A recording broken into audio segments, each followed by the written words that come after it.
Depuis plusieurs semaines, un séisme politique secoue le cœur de l'Europe. À Rome, Giorgia Meloni n'en peut plus des demi-mesures, des compromis à rallonge et des injonctions de Bruxelles.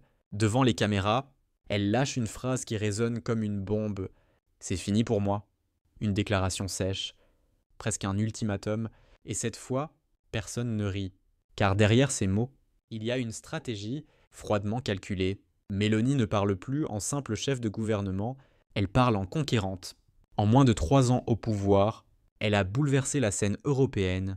L'Italie, autrefois perçue comme un suiveur silencieux de la France et de l'Allemagne, s'impose désormais comme un pilier, une puissance à part entière. Et pendant que Paris s'enlise dans ses crises internes, Mélanie avance, déterminée, implacable. Le 21 septembre 2025, un analyste européen lâche une phrase qui fait grincer des dents à l'Élysée. Mélanie est aujourd'hui la femme la plus influente d'Europe, plus que Macron. Oui, car là où Emmanuel Macron jongle entre discours creux et réformes impopulaires, Giorgia Meloni impose un cap, souveraineté, autorité, clarté. Elle ne cherche plus à plaire à Bruxelles, elle cherche à la remodeler. Et ce n'est pas un hasard. Depuis des mois, la dirigeante italienne multiplie les signaux, réformes budgétaires drastiques, austérité assumée, contrôle migratoire resserré, rhétorique nationale renforcée. Elle veut redonner aux États la main sur leurs décisions.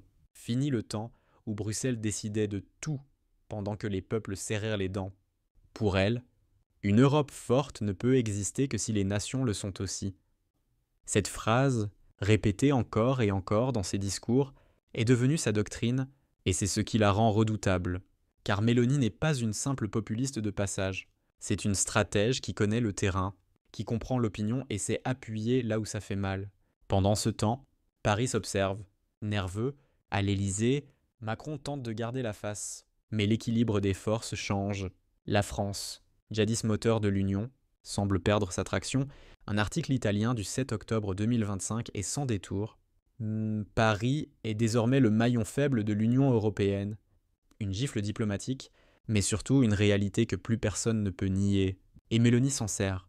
Face à Bruxelles, elle pose ses conditions, pas de demi-mesure, pas de compromis, 3 lignes rouges.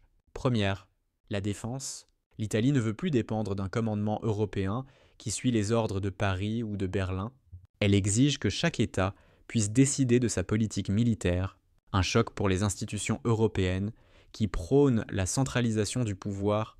Deuxième, l'immigration, là où la France hésite, où Bruxelles tergiverse, Mélanie tranche. Contrôle strict des frontières, refus catégorique de la répartition automatique des migrants. Et surtout, un message clair, l'Italie ne sera plus la porte d'entrée de l'Europe. Troisième, l'économie. Elle revendique le droit de piloter son budget sans que Bruxelles vienne lui dicter la marche à suivre.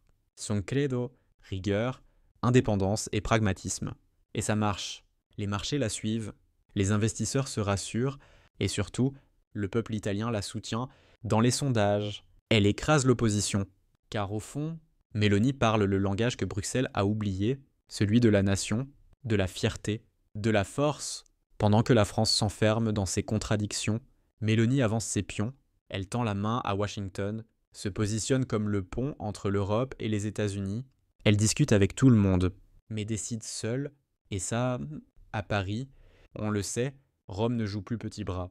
Le 3 juin 2025, lors d'une rencontre à Rome, Macron et Mélanie affichent un sourire diplomatique, une Europe plus souveraine, plus forte, plus prospère, disent-ils d'une même voix, mais dans les coulisses, le ton est tout autre. Derrière les flashs, Mélanie fixe ses conditions et Macron, contraint, écoute, la vérité, l'Italie n'a jamais été aussi sûre d'elle.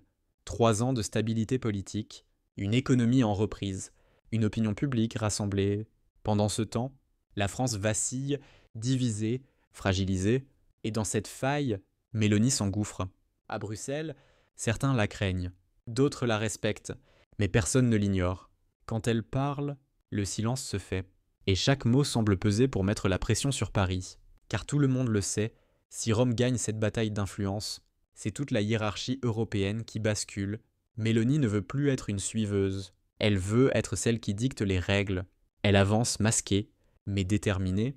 Elle n'impose pas ses exigences comme des caprices, mais comme les conditions d'une nouvelle ère politique, et derrière cette fermeté, il y a un message simple. Direct, l'Europe doit s'adapter à l'Italie, ou l'Italie jouera sa propre partition. La tension monte, le compte à rebours est lancé, le sommet bilatéral prévu en France pour début 2026 sera décisif, et si Paris ne réagit pas, Rome aura gagné, la scène est désormais posée. À Rome, Giorgia Meloni trace sa route avec une assurance glaciale. À Paris, Emmanuel Macron regarde la partie lui échapper. L'Italie avance, la France recule. Et dans les couloirs de Bruxelles, une question brûle toutes les lèvres. Qui mène encore l'Europe? Le constat est brutal. Alors que la France peine à sortir du chaos politique et économique, l'Italie affiche une stabilité rare, 3 ans sans crise majeure. Un gouvernement solide, une ligne claire. Le contraste est saisissant. Le 6 octobre 2025, un média italien ironisait « À Rome, on ne manque rien du désordre français, non par moquerie, mais pour mesurer la différence. » Et cette différence fait mal à Paris, très mal, car pour la première fois depuis des décennies, la France n'est plus le modèle, c'est l'Italie qui inspire, qui dicte le tempo, qui fixe les règles du jeu sur le plan économique. Un symbole résume tout. L'Italie emprunte désormais à des taux plus bas que la France. Une humiliation silencieuse, mais redoutable. Quand les marchés préfèrent Rome à Paris, c'est que le vent a tourné. Dans ce contexte, Meloni avance comme une joueuse d'échecs. Chaque mouvement est calculé, chaque mot pèse. Elle ne cherche pas le conflit direct avec Macron. Elle l'étouffe doucement, stratégiquement. Lorsqu'elle parle de souveraineté nationale, c'est un message codé. Bruxelles doit reculer, la France doit choisir, soit elle soutient le virage italien vers une Europe des nations, soit elle reste prisonnière d'un modèle centralisé qui s'effrite sous son poids, et Macron le sait. À l'Élysée, les conseillers sont inquiets, car si Rome s'impose comme le nouveau moteur politique du sud de l'Europe, Paris perd sa voix dominante. Le sommet bilatéral, prévu pour début 2026, pourrait sceller ce basculement. Si Meloni y arrive en position de force, elle dictera ses conditions devant une France contrainte d'applaudir. Ce qui rend la manœuvre encore plus redoutable, c'est la manière dont Meloni maîtrise la communication, là où Macron multiplie les discours technocratiques. Elle parle clair, simple, tranchant, à la télévision italienne. Elle déclare « Je ne veux pas d'une Europe qui décide à la place des peuples. Je veux une Europe qui protège ses nations. » Ce ton, cette franchise, séduisent même au-delà de ses frontières. Dans plusieurs pays européens, les dirigeants populistes la citent en exemple. En France, certains députés de l'opposition reprennent ces arguments à la lettre. Le virus Meloni s'est propagé, et à Bruxelles, les alarmes s'allument. Meloni ne joue plus dans la catégorie des suiveurs. Elle fixe les règles, trace les lignes rouges et fait trembler les institutions. Son triple axe défense, immigration, budget agit comme un levier d'influence. Elle l'a compris, dans une Europe en crise, celui qui ose poser les conditions détient le pouvoir réel. Pendant ce temps, Paris tente de sauver la façade, communiquer mesuré, sourire diplomatique. Déclaration de façade. Mais derrière les rideaux dorés de l'Élysée, c'est la panique. Comment réagir sans montrer la faiblesse? Si Macron s'oppose frontalement, il alimente la division. S'il se tait, il confirme sa perte d'influence. Et chaque jour qui passe, Meloni avance un peu plus. Le plus inquiétant pour Paris, c'est la perception. Dans les médias européens, l'image de la France s'effrite. Instabilité politique, debt record, division sociale. À l'inverse, Meloni incarne la fermeté, la cohérence, la discipline. Les investisseurs suivent cette impression. Les partenaires européens aussi. L'Italie s'affirme comme un point d'équilibre nouveau, une alternative à la domination franco-allemande. Mais derrière cette ascension se cache une arme encore plus redoutable, la menace douce. Meloni ne dit jamais explicitement qu'elle pourrait rompre avec Bruxelles, mais tout le monde le comprend. Si l'Europe ne m'écoute pas, je suivrai ma propre voie. Cette phrase, prononcée le 19 août 2025, glace les couloirs du Parlement européen, car elle ne parle pas en agitatrice, elle parle en chef d'État, consciente de son poids. Pour la France, le danger est clair. Si Rome continue de dicter l'agenda, Paris deviendra spectateur. Macron perdrait non seulement du poids diplomatique, mais aussi du crédit intérieur. Car dans l'opinion publique française, la comparaison devient cruelle. Une Italie stable, une France divisée, une Meloni ferme, un Macron hésitant. Les conséquences, pourrait être explosive. Les oppositions françaises s'en emparent déjà. Regardez l'Italie. Eux au moins défendent leurs intérêts.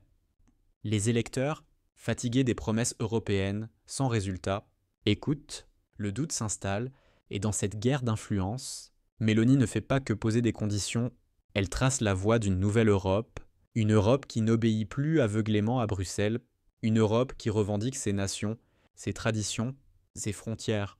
Un projet radical, peut-être, mais c'est un projet qui avance, et c'est ce qui inquiète tant Paris. Alors, que va faire Emmanuel Macron?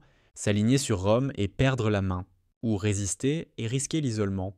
Le dilemme est cruel, mais le temps joue contre lui. Le sommet de 2026 approche, l'Italie prépare son discours, et dans les couloirs feutrés de Bruxelles, une vérité s'impose. La France ne dicte plus, elle subit Giorgia Meloni. Elle a déjà choisi, elle avance, elle impose, elle redéfinit, elle ne demande plus la permission, elle prend le pouvoir